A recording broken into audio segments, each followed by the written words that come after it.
નમસ્કાર મિત્રો, અક્ષર અકાદમીના online platform પર હું પ્રોફેસર ડૉક્ટર બી રાઠોડ આપનું સ્વાગત કરું છું. મિત્રો, આજે આપણે એક મહત્ત્વનો દિવસ છે એની ચર્ચા કરીશું. 9 ઓક્ટોબર એટલે વિશ્વ ટપાલ દિવસ. મિત્રો, ટપાલ સેવા સાથે જીકેના 15થી 20 જેટલા ટોપિક્સ જોડાયેલા છે, એટલે મને એમ લાગ્યું કે આપને સમક્ષ આ માહિતી આ વિડીયો દ્વારા શેર કરો. તો આજનો આ વિડીયો આપણે એક વિશિષ્ટ દિવસ ટપાલ સેવા જે દિવસ છે એના વિશે આપણે માહિતી જોઈશું. ભારતમાં ટપાલ સેવા સાથે જોડાયેલા કેટલાક જીકેના જે પ્રશ્નો છે એ પ્રશ્નોની પણ આપણે આજે વાત કરીશું. જોઈએ તો વિગતો આપણે જોઈશું. દર વર્ષે 9 ઓક્ટોબરના રોજ વિશ્વ ટપાલ દિવસની ઉજવણી કરવામાં આવે છે. ઘણીવાર આવો પણ પ્રશ્ન પૂછાય છે કે વિશ્વ ટપાલ દિવસની ઉજવણી ક્યારે થાય છે? 9 ઓક્ટોબર. આ જ દિવસ કેમ પસંદ કરવામાં આવે છે એનું કારણ આપણે જોઈએ તો 9 ઓક્ટોબર 1874ના રોજ સ્વિટ્ઝરલેન્ડના બર્ન શહેરમાં યુનિવર્સલ પોસ્ટલ યુનિયનની સ્થાપના કરવામાં આવી. એનું શોર્ટ ફોર્મ છે યુપીયુ. યુનિવર્સલ પોસ્ટલ યુનિયન એ વિશ્વ ટપાલ સેવા માટેની સૌથી મોટામાં મોટી સંસ્થા છે. એની સ્થાપના કરવામાં આવી અને એની સ્મૃતિમાં આ દિવસની ઉજવણી કરવામાં આવે છે. એટલા માટે 9 ઓક્ટોબર પસંદ કરવામાં આવે છે. સૌથી પહેલાં એની શરૂઆત ક્યારે થઈ એ પણ જોઈએ. વિશ્વ ટપાલ દિવસની ઉજવણીનો ઠરાવ 1969માં ટોક્યોમાં યોજાયેલ યુપીયુ યુનિવર્સલ પોસ્ટલ યુનિયન જે સંમેલન હતું એમાં કરવામાં આવ્યું હતું. અને એમાં પણ એક બીજો પરીક્ષાલક્ષી સવાલ છે કે વિશ્વ ટપાલ દિવસ ઉજવણીનો પ્રસ્તાવ ભારતીય પ્રતિનિધિ આનંદ મોહન નરુલાએ રજૂ કર્યો હતો. એટલે આ પ્રશ્ન પણ પરીક્ષામાં પૂછી શકાય તેવો પ્રશ્ન છે કે વિશ્વ ટપાલ દિવસ ઉજવવાનો પ્રસ્તાવ ભારતીય પ્રતિનિધિ આનંદ મોહન નરુલાએ રજૂ કર્યો હતો. પ્રથમ વિશ્વ ટપાલ દિવસની ઉજવણી 9 ઓક્ટોબર 1969ના રોજ કરવામાં આવી હતી. હા, વિશ્વ ટપાલ દિવસ 2025, રાઈટ.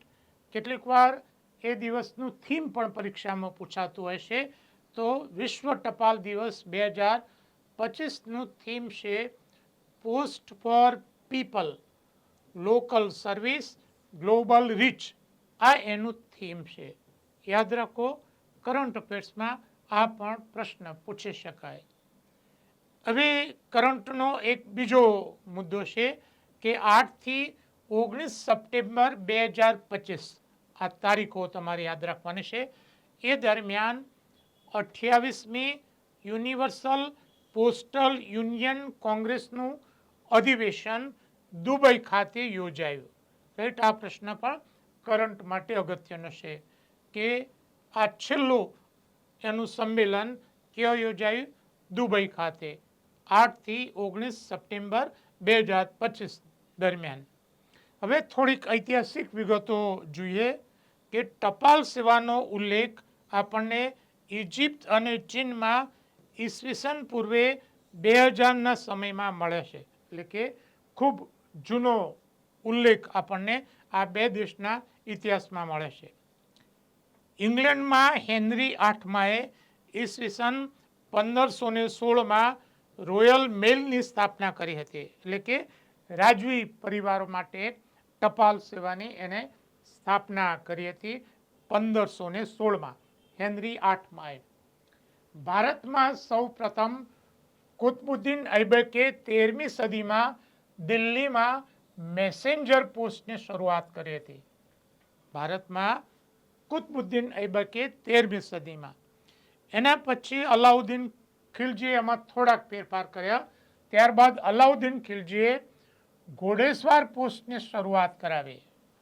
જે ટપાલી હતા અથવા પોસ્ટનું જે સેવા કરનાર એના માટે ઘોડેસવાર ટપાલ સેવાની વ્યવસ્થા કરવામાં આવી.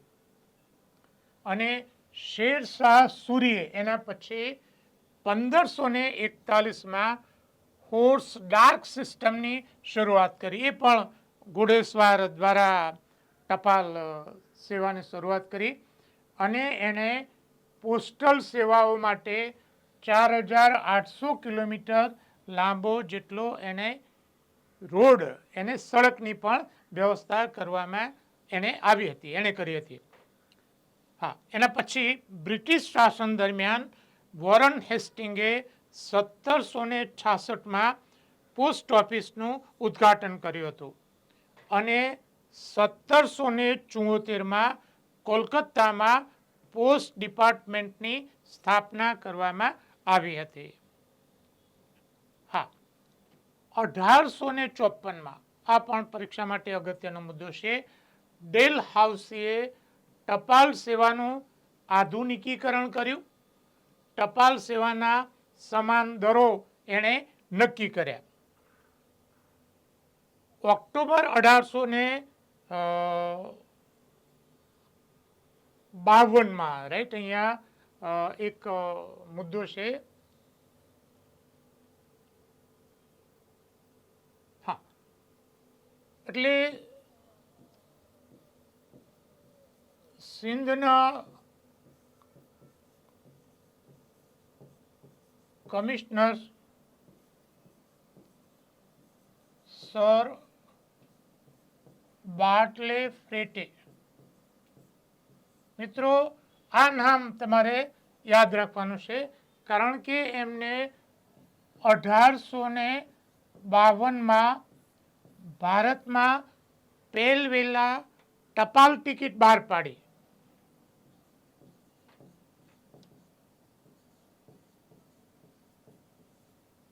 ભારતમાં પહેલવેલા ટપાલ ટિકિટ એ સિંધના કમિશનર સર બાર્ટલે ફ્રેટે 1852માં એણે બહાર પાડી.